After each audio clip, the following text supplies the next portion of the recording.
Selamat malam para pendengar di Official. Kembali lagi bersama aku pada malam hari ini yang akan membawakan sebuah cerita tentang pendakian lagi. Dan kisah horor kali ini datang dari salah satu teman kita. Sebut saja dia adalah Hasan dari Surakarta, Jawa Tengah. Kisah horornya ini dialami Hasan ketika melakukan pendakian ke Gunung Merbabu sekitar tahun 2019 lalu. Jadi cerita yang dialami oleh Hasan ini kayak dia sempat ketemu sama pendaki yang aneh banget dan seakan-akan dia ini ketemunya udah lama banget. Udah bertahun-tahun yang lalu hingga pada akhirnya dia tahu sesuatu tentang apa yang dia alami itu. Awal mulanya saat dia diajak temannya buat mendaki ke Gunung Merbabu, sebut saja temannya itu adalah Febri. Mereka temenan udah sejak kecil, tapi pas udah gede mereka pisah karena Febri harus ke Semarang untuk kuliah. Katanya sebelumnya Febri ini udah ada janji sama temannya di Semarang buat mendaki ke Gunung Merbabu. Dan di sini dia ngajakin Hasan. Hasan mau-mau aja dong, tapi permasalahannya saat itu dia lagi bokeh nggak ada duit. Tapi kata Febri tenang aja, semua dia yang nanggung. Jadi Hasan tinggal bawa badan saja sama alat pendakiannya. Oke banget nih batin Hasan. 3 hari setelahnya mereka berdua berangkat dari Surakarta dan janjian ketemu sama temannya Febri yang dari Semarang itu di pos pendakian Gunung Merbabu Piaselo. Singkat cerita, sampailah mereka berdua di sana. Febri belum melihat keberadaan temannya, tapi setelah dihubungi dan segala macam, akhirnya mereka bisa ketemu. Setelah ketemu itu, Hasan dikenalin sama temannya Febri. Sebut saja temannya Febri itu adalah Didin. Orangnya cukup pendiam karena mungkin baru pertama kenal. Setelah udah pada ketemu, mereka langsung menuju ke pos untuk meminta izin dan segala macam. Hingga akhirnya mereka bisa mendapat izin untuk mendaki hari ini juga, packing ulang, cek perlengkapan, berdoa, dan segala macam. Setelah itu mereka langsung mulai jalan pada jam 2 siang. Di awal-awal perjalanan tiba-tiba muncul rasa was-was pada diri Hasan karena dia melihat jumlah anggotanya ini ganjil. 3 orang. Kan setahu Hasan kalau mendaki gunung itu usahakan jangan ganjil. Karena kalau ganjil itu kan banyaklah mitosnya. Dia inisiatif mengambil sebatang kayu nih di pinggir jalan untuk menggenapkan karena katanya kalau ganjil itu harus bawa kayu ya. Meskipun sebelumnya dia belum pernah melakukan hal semacam ini. Nah, sambil jalan itu mereka saling ngobrol biar makin akrab. Ternyata Didin orangnya nggak begitu pendiam. Kalau udah kenal masih ada selera humornya. Mereka jalan santai-santai aja nih. Hingga sampai di pos pertama pas masuk waktu maghrib. Sayup-sayup kedengaran suara ajan dari pemukiman warga. Mereka istirahat dulu di sini sambil ngeluarin kompor untuk membuat kopi. Waktu itu di pos 1 sepi banget, cuman ada mereka bertiga doang. Nggak lama pas lagi minum kopi ada 4 pendaki yang lewat dari atas. Pendaki-pendaki itu nyapa tapi nggak berhenti. Nah, di sini nggak tahu kenapa tiba-tiba pandangannya spontan tertuju ke pendaki yang paling belakang karena dia ini kayak punya aura yang berbeda. Rambutnya gondrong, pakai topi rajut, dan bajunya itu kemeja kumal banget. Dari cara jalannya pun aneh, jadi kayak nggak bisa lurus gitu, suka belok-belok. Jaraknya di belakang agak jauh dari pendaki-pendaki tadi. Meskipun kelihatan aneh, tapi ya saya nggak begitu mikirin. Dia anggap mungkin mereka berempat ini satu rombongan. Singkat cerita, kopi udah habis, peralatan masak dikemas, dan mereka lanjut jalan. Malam ini mereka menargetkan untuk sampai di Sabana 1 dan camping di sana. Kali ini mereka jalan sedikit ngebut dan kira-kira 30 menit kemudian mereka ketemu rombongan lain yang sedang istirahat di pinggir jalur. Mereka menyapa dan lagi-lagi pandangannya tertuju ke salah satu pendaki yang sedang istirahat di situ. Orangnya itu berdiri sendiri sedangkan yang lain duduk semua. Dan pendaki itu mirip banget sama pendaki yang dia lihat di pos 2 tadi, pendaki yang lagi turun. Pakaiannya sama persis, kemeja kumal, gondrong, dan pakai topi rajut. Di sini Hasan kaget. Loh, kok bisa kebetulan banget ya persis kayak gitu? Masih mikir positif aja ya, kali aja memang kebetulan sama gitu. Mereka lanjut berjalan. Di tengah perjalanan, mereka berhenti di sebidang tanah datar untuk istirahat. Karena capek juga dari tadi jalan ngebut tanpa berhenti. Di sini mereka berunding lagi kalau malam ini nggak bisa sampai di Sabana 1, ya udahlah nggak apa-apa daripada terlalu ngejar, ntar malah drop di jalan.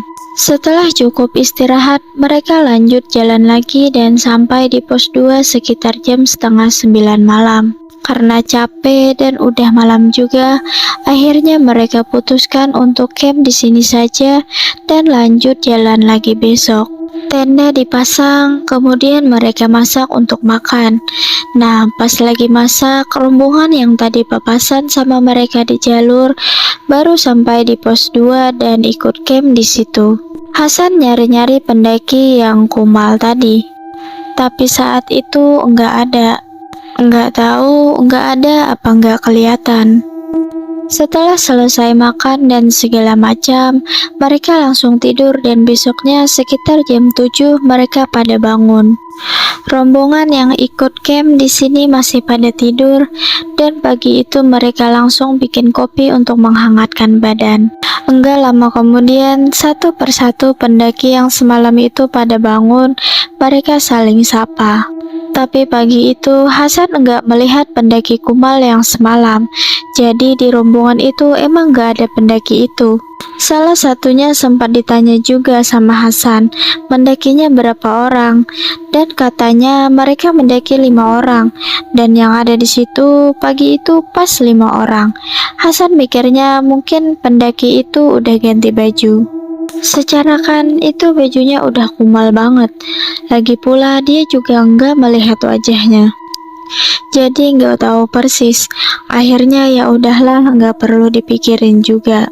Pagi itu setelah sarapan, mereka lanjut perjalanan lagi dan meninggalkan rombongan itu di pos 2.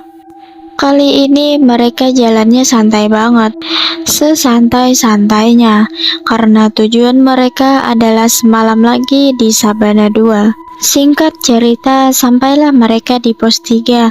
Pos 3 ini dinamakan pos batu tulis. Di pos 3 ini ada cukup banyak pendaki yang lagi camp. Karena memang di sini cocok banget buat ngecamp. Istilahnya tempat ini tempat yang ideal buat ngecamp. Mereka balik lagi dan waktu itu masih jam 10 pagi. Duduk-duduklah sambil ngerokok, sambil ngelihatin pemandangan sekitar yang keren banget. Terus tidak lama kemudian ada sekumpulan pendaki dari atas yang mau turun. Nah, di antara pendaki-pendaki yang lagi turun itu, Hasan melihat ada satu pendaki berpakaian kumal, kotak-kotak hijau, pakai topi rajut, dan gearnya juga kelihatan kotor banget. Ingat kan, itu adalah pendaki yang semalam dijumpai Hasan. Udah dijumpai beberapa kali dan kali ini Hasan bisa ngeliat wajah dari pendaki itu. Jadi dia itu agak kurus, tinggi, berkulit putih. Tapi putihnya itu bukan putih alami, putih pucat.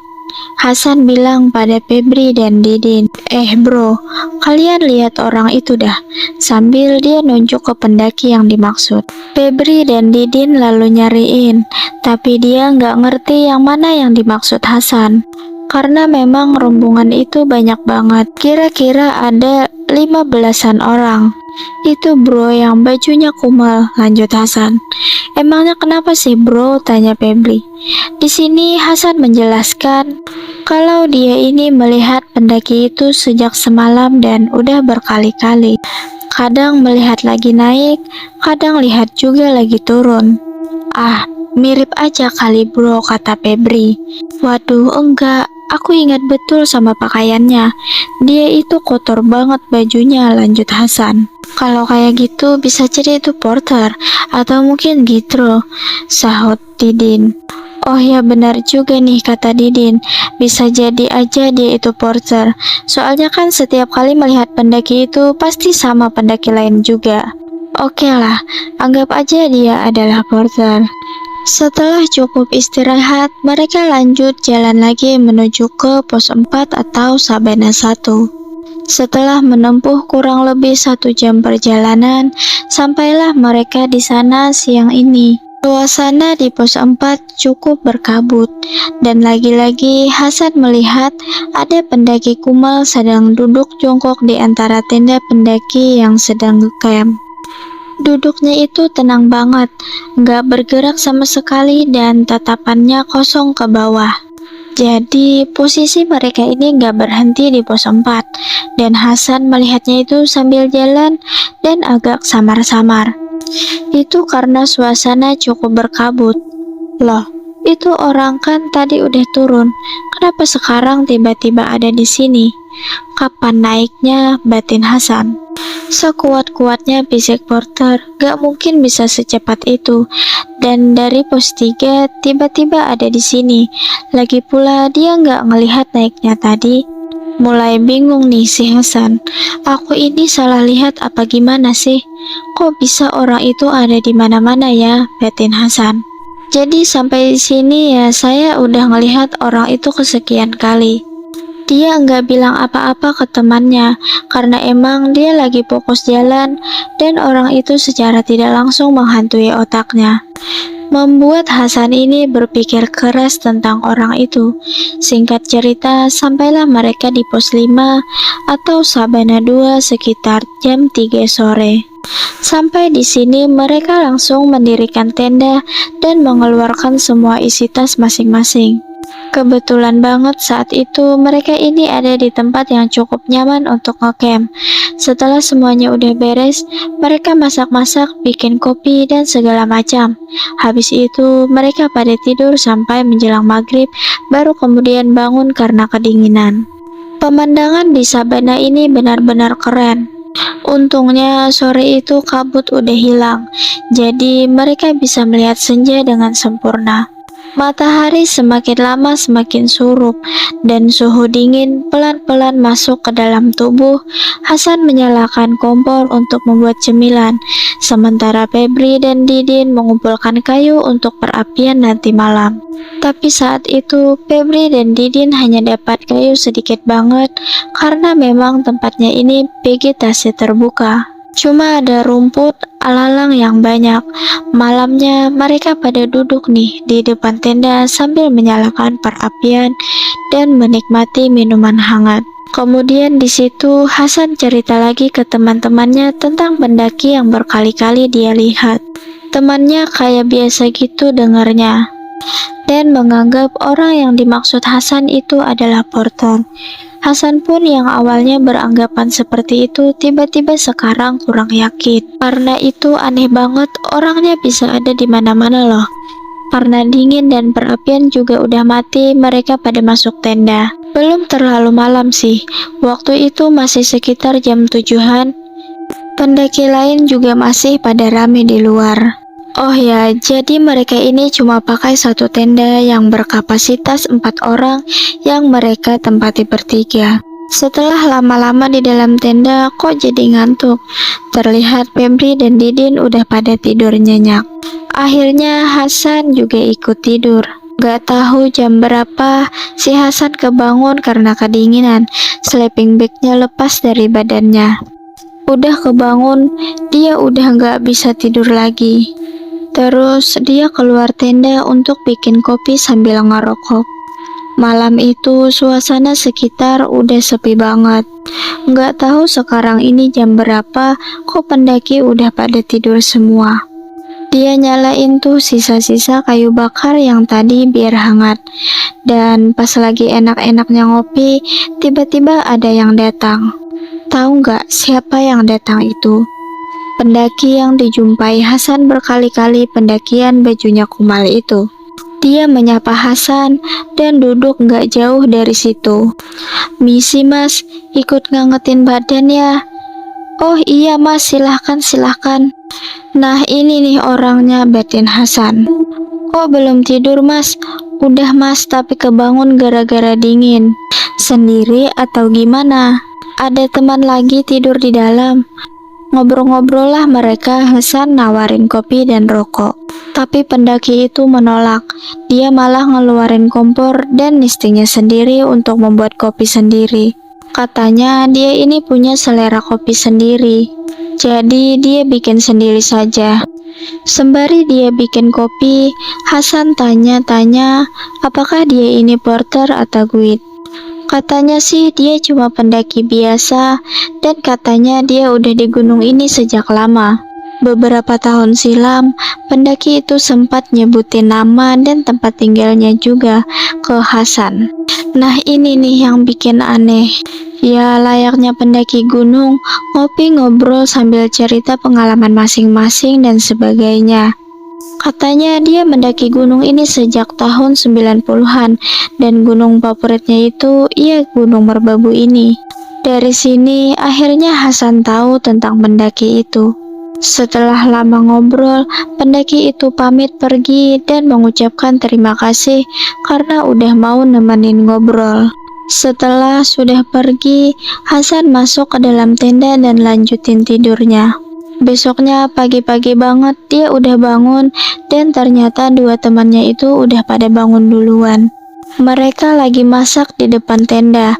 Pas baru bangun itu, yang ada di dalam otaknya Hasan cuma pendaki yang semalam. Maksudnya pas ketemu sama pendaki semalam, dan anehnya pagi itu seakan-akan ingatannya saat ini sangat terbatas. Jadi dia ini ingat betul pernah ketemu sama pendaki semalam di sini. Tapi buat nginget semua tentang pendaki itu dia nggak bisa. Namanya pun dia nggak ingat. Cuma ingat dia pernah cerita kalau dia sudah mendaki di gunung ini sejak tahun 90-an.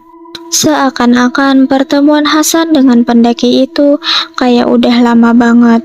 Bertahun-tahun yang lalu sampai dia lupa nama yang pernah dikatakan. Hasan udah gak bisa mikirin semua ini dan dia keluar untuk gabung sama teman-temannya.